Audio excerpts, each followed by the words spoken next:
안녕하세요. 아직도 돈 내고 인강 듣니 호구 아동원의 대표 김태종입니다. 오늘은 건강운동관리사 운동부하 검사 문제를 풀어보도록 하겠습니다.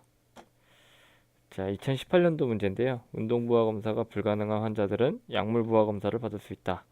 심박수를 상승시켜 심근산소 요구량의 증가로 심근벽의 운동장애를 파악할 수 있는 약물로 옳은 것은. 자, 우선은 운동부하 검사와 약물부하 검사에 대한 정의를 알아야 되고요. 그죠? 그리고 심근산소 요구량의 증가로 심근벽의 운동장애를 파악할 수 있는 약물, 심근벽의 운동장애도 알아야 됩니다. 우선은 어려운 문제일 가능성이 높죠. 우선 약물에 대한 거는 운동부하 검사 문제에서 항상 한두 개씩은 나올 것 같아요. 그 이유는 이 병원에서 하는 이 운동부하 검사에서 이 약물과 관련된 이것들이 항상 나옵니다. 뭐 베타 차단제다든가 뭐 아까 여기 나온 도부타민, 아부타민 뭐 이런 것들 꼭 알고 있어야 되는 문제 중에 하나다. 자, 한번 풀어보도록 하겠습니다. 우선은 요 좌측에 있는 사진을 운동 부하 검사라 그럽니다. 카디오 팔머너리 엑서사이즈 테스트.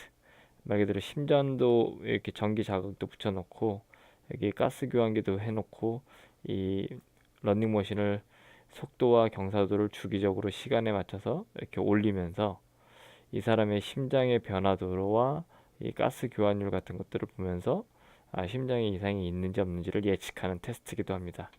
그래서 굉장히 좀 유용한 검사인데 뭐 정확도에 있어서는 아직도 이견이 많이 걸리는 검사고요. 옆에 있는 건 이제 흔히 말해서 체육학과 친구들은 사실 잘 모를 수밖에 없는 이 것들입니다. 왜냐면 약물 부하 검사까지 우리가 알아야 되나 하는 정도로 뭐 우리가 크게 관여하진 않지만 어쨌든 문제가 나왔으니까 그래서 일부러 이런 약물 부하 검사는 이렇게 한답니다. 그 이유는 약물 부하 검사를 하는 이유는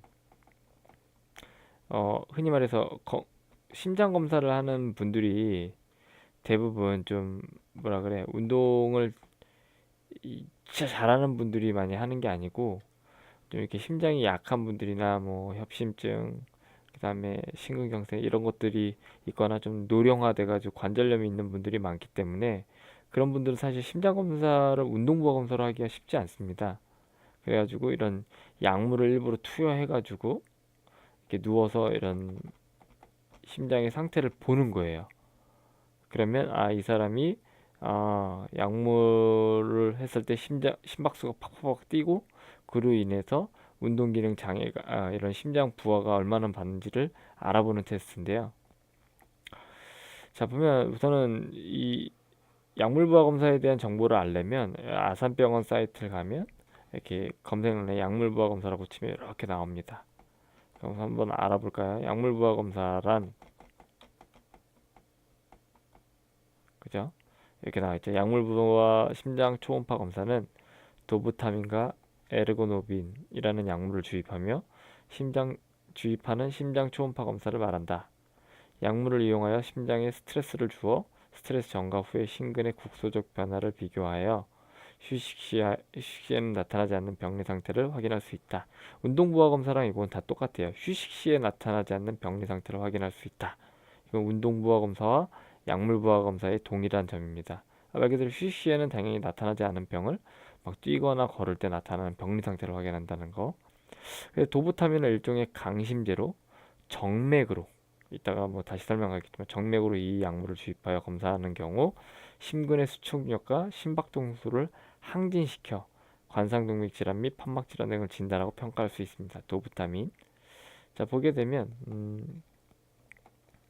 자, 도부타민과 알부타민이라는 약물은 흔히 말해서 이런 심박수와 혈압을 증가시켜서 이렇게 일부러 만약에 관상동맥이 막혀 있으면 막 이 심박수와 혈압을 증가시키면 말 그대로 계속 혈액을 짜내야 되는데 혈액이 막혀 있으니까 잘 안 나오는 거예요. 만약에 세 번 짜내야 되는데 이 막혀가지고 한 번밖에 안 나와. 그럼 말 그대로 세 번이라는 혈액이 들어와야 되는데 한 번밖에 안 나오니까 이게 혈이 적어진다 그래서 이 허혈이라 그래요.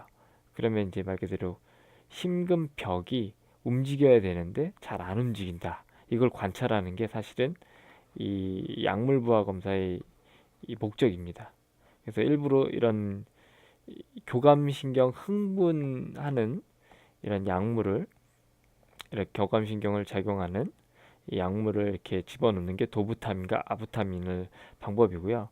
아까 보기에 따라서 디피리담몰과 아데노신 같은 경우는 일부러 혈관을 확장시켜 보는 거예요. 확장시켰을 때 이렇게 뭐 어떤 심장에 대한 변화도를 관찰하는 거죠. 근데 이거는 반대예요.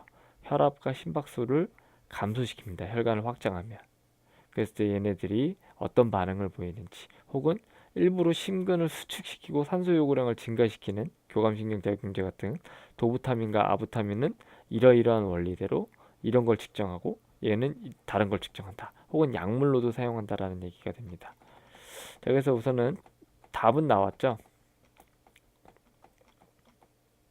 자, 우선 운동부하 검사 불가능한 약물부하 검사를 봤는데 심박수를 상승시켜, 그죠? 심근 산소 요구량의 증가로 심근벽의 운동량을 파악할 수 있는 약물을 아까 나왔듯이 도부타민과 아부타민 같은 거, 혹은 에르고노빈 같은 것들이 이런 것들을 하는 검사다. 아까 디피리다몰과 아데노신 같은 거는 혈관 확장제로서 심박수를 상승시키는 게 아니고 오히려 심박수를 이렇게 하강시키는 약물 중에 하나다. 그러니까 약물부하 검사에서 이런 것들도 사용하긴 하지만 아까 이 보기에 따라서 심박수를 상승시키는 약물은 도부타민이다라는 얘기가 됩니다. 그럼 아스피린은 뭔지, 혹은 뭐 여기에 관련된 뭐 정보들을 한번 또 얘기해 보겠습니다. 우선은 이렇게 심장 초음파 검사는 이렇게 합니다. 위에 사진 보건복지부에서 나온 이 자료 화면인데요. 보면 이게 심실과 심실 사이에는 이렇게 벽이 있습니다. 그죠? 근데 이미 관상동맥이 좁아져 가지고 뭐 심근경색이나 뭐 허혈성 심질환, 뭐 협심증 같은 게 있는 사람들은 이게 이 벽 자체가 되게 얇아져 있고요. 그러다 보면 또 이렇게 아까 그랬지, 3번 짜야 되는데 이렇게 하혈이 나타나서 한 번밖에 안 들어와. 그런 말 그대로 이 벽을 치는 운동들이 거의 없다라는 거예요. 그래서 여기서 말하는 심근벽의 운동 장애다라는 얘기예요. 심박수를 막 상승시켰는데 피가 그만큼 안 들어오니까 여기에서 이렇게 치는 것들도 거의 없다라는 얘기. 그러니 흔히 말해서 그렇게 심장 초음파 검사를 하는 것들이 이런 심근경색을 검사하는 이 검사 중에 하나다라는 얘기 알고 있어주면 되고요. 이거는 뭐 이 사진 추천은 이쪽에 대한 논문인데요. 흔히 말해서 심근경색증 환자에서 이 국소벽 운동 장애를 평가하기 위해서 심내막, 심내막에 대한, 심내막은 여기 있어요. 아까 말했지. 엔도카디움이라고 하는 이 심근의 가장 안쪽에 있는 막을 엔도카디움, 여기에 대한 움직임을 이렇게 이 움직임과 흔히 벽 운동의 비율을 실시간으로, 원래는 육안적 평가라고 하면 눈으로 이제 많이 의존했었어요. 하지만 이런 것들이 좀 이렇게 뭐라 그래, 객관적 평가가 안 될 수 있다. 그래서 이런 거를 만들었대요. 뭐 스트레인 레이트라는 이런 표를 만들었더니 뭐 좋다더라 하는 논문들이 여기 좀 나와 있습니다. 그래서 하여튼 국소벽 운동 장애라고 하는 부분은 뜻은 이렇다라는 거, 말 그대로 이 심근경색이 나왔을 때는 국소벽 장애가 있다라는 얘기는 이런 것들이 잘 안 움직인다라는 얘기가 됩니다. 그래서 아무튼 자, 우선 이런 부분은 이제 좀 이렇게 알아두면 더 좋을 또 상식이기도 하니까 좀 알아두시기 바라고요. 이 심장의 구조죠. 뭐 좌심방, 좌심실, 우심실, 우심방. 그래서 뭐 아까 말했듯이 뭐 마이오카디움, 이거는 심근, 그다음 에피카디움이라고 하는 건 심장 바깥의 막, 엔도카디움 심장 안쪽의 막. 그래서 이걸 다 합해서 심벽이라고 얘기합니다. 자, 우선 뭐 이것도 아마 운동생리학 문제나 운동부하 검사에서 항상 나오는 단골 문제니까 이런 거를 좀 꼭 알아두십시오. 뭐 좌심실에서 이렇게 대동맥을 빵 짜내면 이렇게 각 기관의 모세혈관을 거쳐서 이런 놈들이 다시 정맥을 통해서 우심방으로 돌아옵니다. 그죠? 우심방은 다시 폐동맥을 통해서 폐로 가고, 이 다시 폐정맥을 통해서 이 좌심방으로 가고, 다시 좌심실에서 이렇게 가는 거를 온몸 순환이라 그러고, 폐순환은 아까 말했듯이 이쪽으로 돌아온 이제 다 이렇게 돌아온 놈이 정맥을 통해서 우심방에서 이제 우심실로, 우심실에서는 다시 어디로 폐동맥으로 갔다가 폐에 대해서 이제 이산화탄소와 산소 교환을 한 다음에 다시 폐정맥으로 들어가서 다시 좌심방, 좌심방에서 좌심실로 다시 이제 우리 몸의 온몸 순환 이렇게 되는 것들이 산소와 폐 순환에 대한 순서이기 때문에 이거는 꼭 외워두시기 바랍니다. 이건 꼭 한 번씩은 꼭 나오니까요. 자, 그리고 아스피린이라는 거에 대해서 막 나옵니다. 아스피린에 대한 이제 정보들은 뭐 버드나무의 살리실산이라는 뭐 이런 것들이 좀 이렇게 진통 해열이 있었다. 근데 부작용이 심하여 사용에 어려움이 있었는데 이 독일의 바이엘사라는 이 회사가 아세틸 살리산사를 합성하여서 뭐 진통제로 특허가 등록돼 지금까지도 널리 쓰여 있는 게 아스피린이다. 근데 아스피린이 뭐 암에도 좋고 뭐 치아에도 좋고 뭐 여러 가지 밝혀지고 있는데요. 이런 부분은 아스피린의 이런 이 프로스타글란딘이라는 거를 이, 이 효소인 이 관여하는 효소 일으키는 걸 효소인 옥시게나제를 억제하는 이 성분이 있다고 합니다. 아스피린은 사이클로옥시게나제 1, 2. 그래서 이런 것들을 억제하기 때문에 항염, 해열, 진통을 나타낸다라는 거. 근데 이런 놈들이 만약에 활성화가 되면 이런 것들이 억제되게 되면 이 트럼복산 A2라는 놈도 억제됩니다. 이런 놈은 흔히 말해서 어떤 역할을 해? 혈소판의 응집을 촉진한대요. 혈소판의 응집. 그래서 혈전의 생성도 억제한대요. 그럼 혈전이 뭔지, 그리고 혈소판은 뭐 하는 놈인지 좀 한번 알아볼까요? 혈소판은 말 그대로 이렇게 혈구의 일종으로 이렇게 지혈을 담당합니다. 그죠? 여기 보면은 이 플라텔렛 이런 부분이 이 혈소판이에요. 혈소판이 이렇게 말 그대로 어떤 상처가 나면 지혈을 위해서 이렇게 달라붙다가 이렇게 이제 상처를 뭐라 그래 지혈해 주는 역할도 하면서 이렇게 하는데 여기 이제 혈전이라는 피딱지들이 이렇게 붙습니다. 그러면서 딱쟁이들이 지게 되고 그러면서 이제 이런 상처들이 아물게 되는 역할을 하는데 이 사실은 건강한 사람의 혈관 속에는 이렇게 응고하는 일이 별로 없답니다.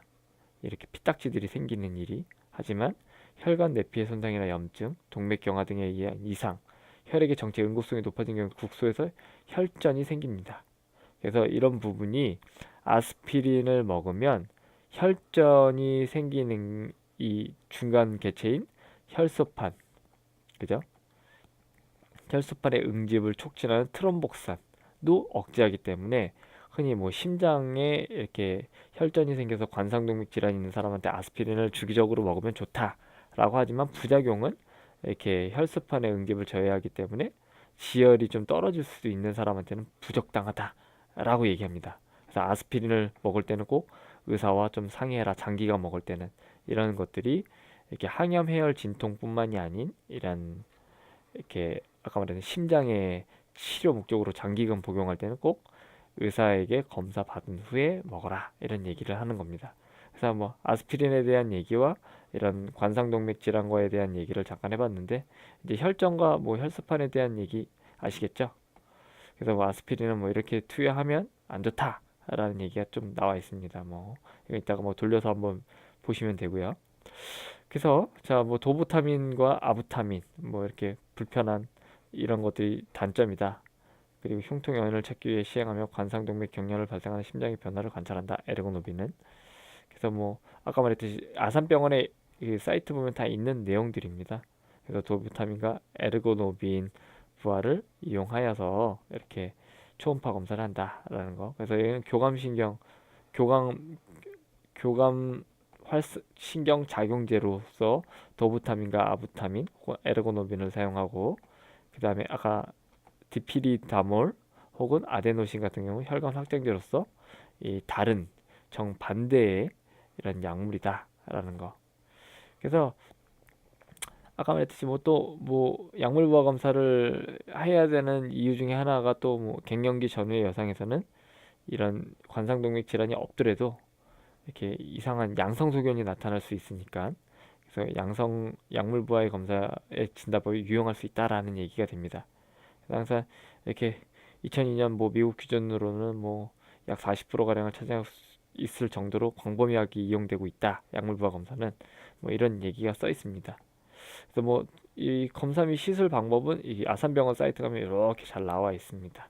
뭐 40분에서 1시간으로 추정되고 뭐 이렇게 된다. 목표 심박수에 도달할 때까지 검사가 진행하며 약물을 단계적으로 증량한다. 뭐 이렇게. 자, 그래서 답은 몇 번?